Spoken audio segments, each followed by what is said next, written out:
जय बिहार दोस्तों। आज के बिहार प्राथमिक शिक्षक भर्ती परीक्षा के प्रैक्टिस सेट में हम लोग बिहार पीएससी प्रीलिम्स के सामान्य ज्ञान और विज्ञान के प्रश्नों को प्रैक्टिस सेट करेंगे, क्योंकि आपके एग्जाम का जो प्रश्नों का लेवल है वे क्लास 1 to 5 का नहीं बल्कि उससे ज़्यादा लेवल का होगा। इसलिए आपको इन प्रश्नों को भी प्रैक्टिस सेट जरूर करना चाहिए। तो इसी को ध्यान में रखकर ये प्रैक्टिस सेट लाया गया। तो आइए वीडियो को प्रैक्टिस सेट को अंत तक जरूर दिखिएगा। आइए स्टार्ट करते हैं। आपके सामने ये है कि कला की गांधार शैली निम्न समय में फली फूली, मतलब ये है कि कला की जो गांधार शैली है वह किस शासक के समय फली फूली या विकसित हुई। कुषाण वंशों के समय, गुप्तों के समय, अकबर के समय, या डी है मौर्यों के समय। तो इस प्रश्न के लिए सही उत्तर हो जाएगा वह होगा ऑप्शन नंबर ए, कुषाणों के समय। आगे बढ़ते हैं। क्वेश्चन नंबर 2 ये है कि टीपू सुल्तान ने अपनी राजधानी बनवाई श्रीरंगपट्टम में, मैसूर में, बंगलोर में या कोयम्बटूर में। तो इस प्रश्न का जो सही उत्तर हो जाएगा वह होगा ऑप्शन नंबर ए, श्रीरंगपट्टम में। क्वेश्चन नंबर 3 की तरफ पढ़ते हैं। क्वेश्चन नंबर 3 ये है कि जंतर मंतर का निर्माण किया था अकबर ने, शाहजहां ने, शिवाजी ने या महाराजा जय सिंह ने। बहुत अच्छा क्वेश्चन है। तो इसका सही उत्तर हो जाएगा ऑप्शन नंबर डी, महाराजा जय सिंह ने जंतर मंतर का निर्माण किया था। आगे बढ़ते हैं। क्वेश्चन का आंसर लगाते रहिए आप लोग। क्वेश्चन नंबर 4 ये है कि महारानी विक्टोरिया को भारत की सामग्री नियुक्त किया गया था कब? 1858 में, 1876 में, 1870 में या 1885 में। तो इसके लिए हम लोग सही उत्तर लगाएंगे ऑप्शन नंबर सी, 1877 में इसका सही उत्तर हो जाएगा। तो 1877 में लॉर्ड लिंटन ने दिल्ली दरबार का आयोजन किया था और इसी जगह महारानी विक्टोरिया को केसर ए हिंद की उपाधि और भारत की सामग्री नियुक्त किया गया था। ये भी ध्यान रखिएगा। आगे बढ़ते हैं। क्वेश्चन नंबर 5 की तरफ। महात्मा गांधी अपना राजनीतिक गुरु किसे मानते थे? रविन्द्रनाथ टैगोर को, मदन मोहन मालवीय को, दादा भाई नौरोजी को या गोपाल कृष्ण गोखले को। तो इसके लिए सही उत्तर हो जाएगा option number D, Gopal Krishna Gokhale को। और रविन्द्रनाथ टैगोर ने गांधी जी को क्या कहा था आपको याद होना चाहिए। टैगोर ने महात्मा गांधी जी को महात्मा की उपाधि दी थी और दादा भाई नौरोजी ये कांग्रेस के सबसे वृद्ध अध्यक्ष बने। इन्होंने धन निकास का सिद्धांत दिया। ये भी ध्यान रखिएगा। याद रखिएगा कि गांधी जी गोपाल कृष्ण गोखले को अपना राजनीतिक गुरु मानते थे और गोपाल कृष्ण गोखले अपना आध्यात्मिक गुरु एम.जी. रेनाडे को मानते थे। क्वेश्चन नंबर 6 ये है कि साइमन कमीशन भारत पे पहली बार कब आया है? 1926 में, 1928 में, 1939 में या 1942 में। तो इसका सही उत्तर हो जाएगा वे होगा ऑप्शन नंबर बी, 1928 में साइमन कमीशन आया। क्वेश्चन नंबर 7 ये है कि कांग्रेस पार्टी ने किस वर्ष पूर्ण स्वराज का प्रस्ताव पारित किया? 1930 में, 1929 में या 1917 में या 1911 में। तो इसका सही उत्तर होगा वो होगा ऑप्शन नंबर बी, 1929 में पूर्ण स्वराज प्रस्ताव पारित किया गया कांग्रेस द्वारा। और इसकी जो अध्यक्षता किया था वे पंडित नेहरू ने किया था और उसी दिन 26 जनवरी को स्वतंत्रता दिवस मनाने का निश्चय किया गया था। क्वेश्चन नंबर 8 ये कि वर्ष 1911 में भारतीय इतिहास किससे संबंधित है? वर्ष 1919 भारतीय इतिहास किससे संबंधित है? कलकत्ता से दिल्ली राजधानी के बदले जाने से संबंधित, जलियांवाला बाग त्रासदी से, बंगाल विभाजन या खिलाफत आंदोलन। तो इसका सही उत्तर हो जाएगा ऑप्शन नंबर बी पे लगाएंगे। जलियांवाला बाग जो त्रासदी हुआ था वह 1919 में हुआ था, 1919 में हुआ था, याद कर लीजिएगा। और जनरल डायर ने इस पर गोली चलवा दिया था 79 लोगों पर और उधम सिंह ने जनरल डायर की हत्या की थी लंदन में जाकर। ये भी ध्यान रखिएगा। क्वेश्चन नंबर 9 ये है कि वंदे मातरम गीत के रचनाकार कौन थे? बंकिम चटर्जी, सरोजिनी नायडू, रविन्द्रनाथ टैगोर या जयशंकर सिंह। तो इसका सही उत्तर हो जाएगा वंदे और बंकिम, ये दोनों याद रखिएगा, याद हो जाएगा। तो वंदे मातरम को जो रचनाकार थे वे बंकिम चंद्र चटर्जी थे और बंकिम चंद्र चटर्जी की प्रसिद्ध रचना है उसका नाम है आनंद मठ। ये भी ध्यान रखिएगा। और रविन्द्रनाथ टैगोर ने जन गण मन लिखा था जो कि भारत का राष्ट्रीय गान है। क्वेश्चन नंबर 10 की तरफ बढ़ते हैं। क्वेश्चन नंबर 10 ये कि पाकिस्तान को अगला राज्य आंदोलन का नेतृत्व किसने किया? पाकिस्तान का अलग राज्य आंदोलन का नेतृत्व किसने किया?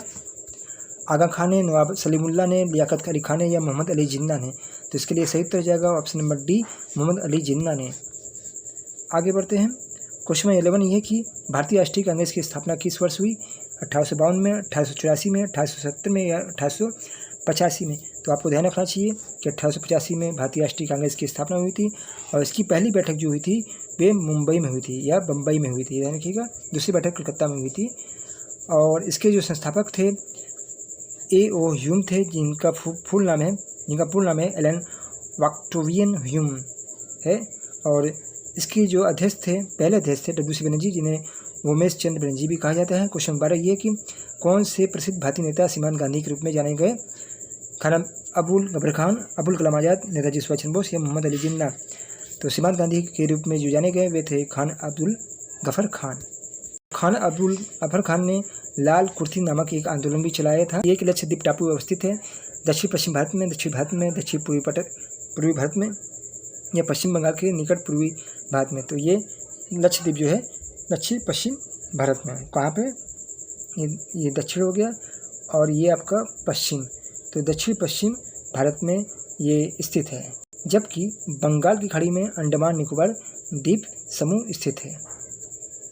क्वेश्चन नंबर 15 ये है कि भारतीय राज्य में लौह अयस्क उपलब्ध नहीं है। किस राज्य में लौह अयस्क उपलब्ध नहीं है? बिहार में, मध्य प्रदेश में, उड़ीसा में या पंजाब में? तो इसके लिए सही उत्तर जाएगा ऑप्शन नंबर डी, पंजाब में लौह अयस्क मौजूद नहीं है। क्वेश्चन नंबर 17 ये है कि बड़ी लाइन की दो पटरियों के बीच की दूरी क्या होती है?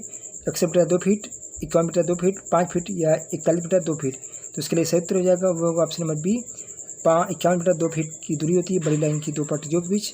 निकोलस कॉपरनिकस प्रसिद्ध है, किस लिए प्रसिद्ध है? दूरबीन के आविष्कार के लिए, या ये बताने के लिए कि ग्रह सूर्य के चारों चक्कर लगाते हैं न कि पृथ्वी, या कैलकुलस की खोज के लिए, या मानव शरीर की सल क्रिया का अध्ययन करने के लिए? तो इसका सही उत्तर हो जाएगा वो ऑप्शन नंबर बी, ये बताने के लिए कि ग्रह सूर्य के चारों चक्कर लगाते हैं न कि पृथ्वी के लिए। 19 करा कि गोभी का मरुस्थल कहाँ स्थित है? चीन में, पश्चिम अफ्रीका में, दक्षिण ऑस्ट्रेलिया में या दक्षिण अमेरिका में? तो इसका सही उत्तर हो जाएगा वो ऑप्शन नंबर ए, चीन में स्थित है गोभी का मरुस्थल। 20 ये कि बिहार राज्य की अवस्थिति बताना है। निम्न देशांतरों के मध्य है, लगभग 84 डिग्री पूर्वी से 88 पूर्वी डिग्री, लगभग 80 डिग्री पूर्वी से 84 पूर्वी डिग्री, लगभग 80 से पूर्वी से 88 पूर्वी डिग्री, या इनमें से कोई नहीं? तो इसका सही उत्तर हो जाएगा जो देशांतर के मध्य की जो है अवस्थिति वे 84 डिग्री से पूर्व से लेकर 88 डिग्री पूर्व है। सिंध नदी किस नगर से होकर बहती है? लंदन से, पेरिस से, रोम से या फ्रैंकफर्ट से? तो इसका सही उत्तर हो जाएगा सिंध नदी जो बहती है वे पेरिस से होकर बहती है। आगे बढ़ते हैं और ये ध्यान रखिएगा कि जो लंदन है वह टेम्स नदी के किनारे स्थित है और फ्रैंकफर्ट राइन नदी के किनारे स्थित है। जोड़ती है, किससे जोड़ती है बताइए आप लोग? भूमध्य सागर को लाल सागर से, भूमध्य सागर को कैस्पियन सागर से, लाल सागर को हिंद महासागर से, या इनमें से कोई नहीं? तो इसका सही उत्तर हो जाएगा वो ऑप्शन नंबर ए, भूमध्य सागर को लाल सागर से जोड़ती है। तो बी को एल से जोड़ती है कौन? एस। तो ये याद रख लीजिएगा BLS। ओजोन परत क्या बताता है? अंटार्कटिक की वायुमंडलीय स्थिति बताता है, या शनि ग्रह पर की गई एक आधुनिक खोज है, या पृथ्वी की सतह से लगभग 10 से 20 किलोमीटर नीचे की परत, या पृथ्वी की सतह से 15 से 20 किलोमीटर ऊपर वायुमंडल की परत? तो इसका सही उत्तर हो जाएगा जो ओजोन परत है वे ऑप्शन नंबर डी हो जाएगा कि पृथ्वी की सतह से जो ऊपर की परत है 15 से 20 किलोमीटर वही ओजोन परत होता है। ओजोन परत क्या कहता है, ओजोन परत का कार्य क्या है? ये सूर्य की हानिकारक किरणों को आने से रोकता है। और ये कहाँ पाया जाता है? ये जो ओजोन परत पाया जाता है वे समताप मंडल में पाया जाता है। तो ये कि समुद्र तल पर पृथ्वी के केंद्र के सबसे निकट स्थान क्या है? उत्तरी ध्रुव, मकर रेखा, कर्क रेखा या भूमध्य रेखा? समुद्र तल पर पृथ्वी के केंद्र के सबसे निकट स्थान बताना है।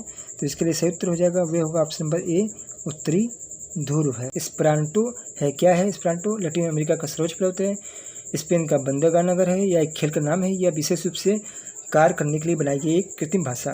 तो ये ऑप्शन नंबर डी सही जाता है कि विश्व भाषा के रूप में कार्य करने के लिए बनाई गई एक कृत्रिम भाषा है। आगे बढ़ते हैं क्वेश्चन नंबर 26 की तरफ। स्विट्जरलैंड में बोली जाने वाली प्रधान भाषा क्या है? केवल जर्मन, केवल फ्रांस, जर्मन फ्रेंच, केवल जर्मन फ्रेंच और इटालियन? तो इसके लिए सही उत्तर हो जाएगा वे होगा option number D, German French और इटालियन तीनों भाषा बोली जाती है स्विट्जरलैंड में। 27 ये कि आपको बताना है कि कौन सा कथन असत्य है। राष्ट्रपति पद के लिए प्रत्याशी का आयु कम से कम 35 वर्ष होनी चाहिए। उपराष्ट्रपति राज्यसभा का सभापति होता है। उपराष्ट्रपति चुनाव भारत का राष्ट्रपति करता है, या भारत के प्रथम राष्ट्रपति डॉक्टर राजेंद्र प्रसाद थे? तो असत्य खोजना है, तो असत्य में पहला डी सही हो जाता है। दूसरा भी उपराष्ट्रपति राज्यसभा का सभापति ये भी होता है। और राष्ट्रपति पद के प्रत्याशी की आयु चुनाव लड़ने के लिए 35 साल होती है। जबकि सी गलत हो जाता है कि उपराष्ट्रपति चुनाव भारत का राष्ट्रपति करता है, ये गलत है। भारत के राष्ट्रपति के चुनाव में कोई विवाद होता है तो उस विवाद को सौंपा जा सकता है। कहाँ सौंपा जा सकता है? भारत के महाधिवक्ता को, संसद को, भारत के सर्वोच्च न्यायालय को, या इनमें से कोई नहीं। तो ऑप्शन नंबर सी, भारत के सर्वोच्च न्यायालय को सौंपा जाता है इस तरह का विवाद।